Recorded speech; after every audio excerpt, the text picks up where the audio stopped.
Are there any left-wing QAnons, or are they all right-wingers? They're all Trump supporters.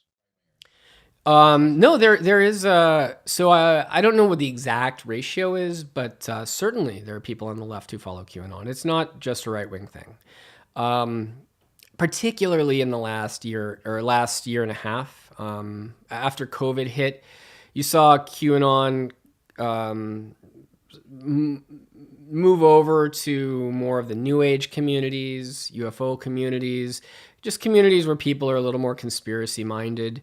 Um, and also there was the whole Save the Children campaign, which, it sort of QAnon kind of masked itself as just being about that, using the Save the Children hashtag, and that brought more people from the left into the sort of Q orbit.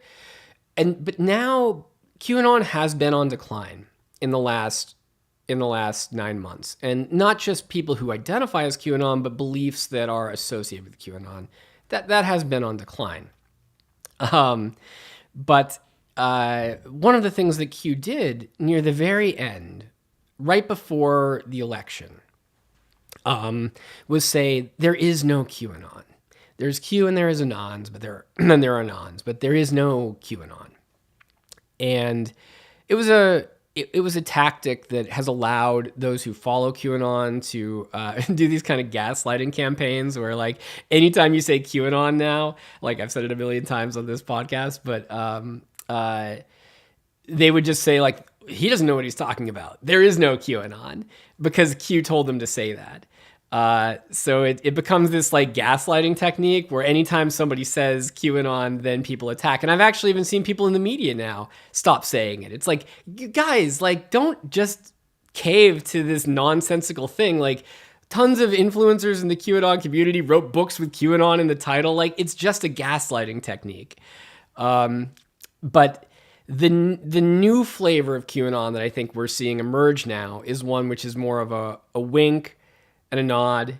It's coded language, but it's obvious coded language. It's just using all the keywords and phrases that Q would use and embedding them in campaigns and posters. And if you're going to put on a conference, like there was just the Patriot Double Down this weekend, it wasn't officially a QAnon event, but all of the keywords and phrases that Q uses were everywhere, including in all of their marketing materials. And whether it was like, where we go, one we go all, or trust the plan. And then in their main poster image, the one that they used the most for this double down was two cards, like you're playing blackjack, two cards, a queen and a 7. This is their main image. In blackjack, that adds up to 17, which is Q. There's also a Q queen. So this is what I'm saying when it's coded. It's like, okay, they're going to be doing... And then all of the speakers were all the QAnon people. Ron Watkins headlined the event. So, it hasn't gone... QAnon as a movement has just changed kind of name and technique, but it's still very much alive, and I think actually it's more well-funded than before. And what we're going to see in the next election cycle, I mean, if the guy who's essentially Q can run for office, it's like having Q run for Congress, which is what Ron is doing now. He's running for Congress in Arizona. If that can happen, we're going to see more QAnon candidates happening, and I think it's going to be well-funded. I think there's money to support this at this point. It's going to be slicker than it was in the last election cycle when Marjorie Taylor Greene got elected. And I'm telling you, I think that the primary focus is just going to be digital censorship, and all the rest of it isn't even going to matter. People are just going to be thinking about that one thing, and it will be a strong argument, I think, for a lot of people on the right. I think they'll be attracted to that. So, and maybe some on the left as well. Have you spoken to Ron? Are you guys still friendly after you released the documentary? We have communicated some. Yeah, I mean, he sent me messages. Well, he felt the documentary was fair,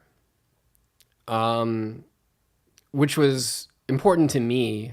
I wanted everybody who was in the documentary to feel that they had been treated fair and that I had respected their intentions in any given scene. I didn't want to make someone see. I would never want someone to watch a scene and be like, "That's not what I meant." You know, you cut this in a way that isn't how I intended it. So I try really hard when I'm in the edit bay to give everyone a fair shake. So I guess that was part of it. You know, he also said like, you know, I identify more with villains. He said, I learned a long time ago that making internet personalities larger than life makes for a more entertaining existence.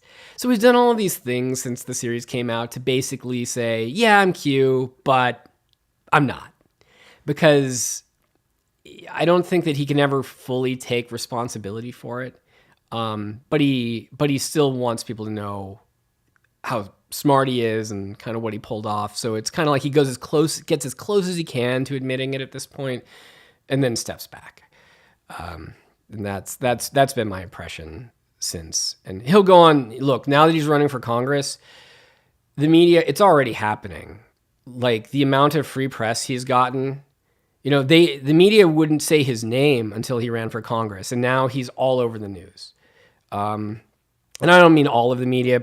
Many people in the media would say it, but I was surprised how many outlets kind of dodged around even naming him. But I guess now that he's running for Congress, it's kind of changed the rules a little bit. And, you know, he made this Rosa Parks statement while he was at the Patriot Double Down, and all of the outlets picked it up. He's already done interviews with CNN, the BBC, Rolling Stone. Like, he's all over the news now as he runs for Congress, and he's using the same techniques that Trump used. You know, he is essentially just saying the most sensational shit, trolling along the way, and he knows that it'll get picked up because it's click-worthy, right? And gets shared.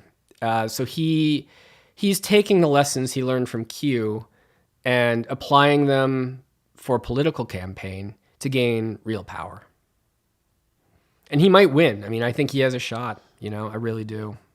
And I don't know if I imagine his opposition right now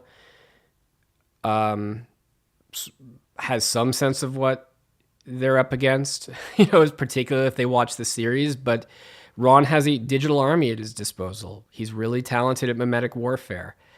He'll say whatever he wants, you know, make up, play whatever character he thinks he needs to at any given moment, to win.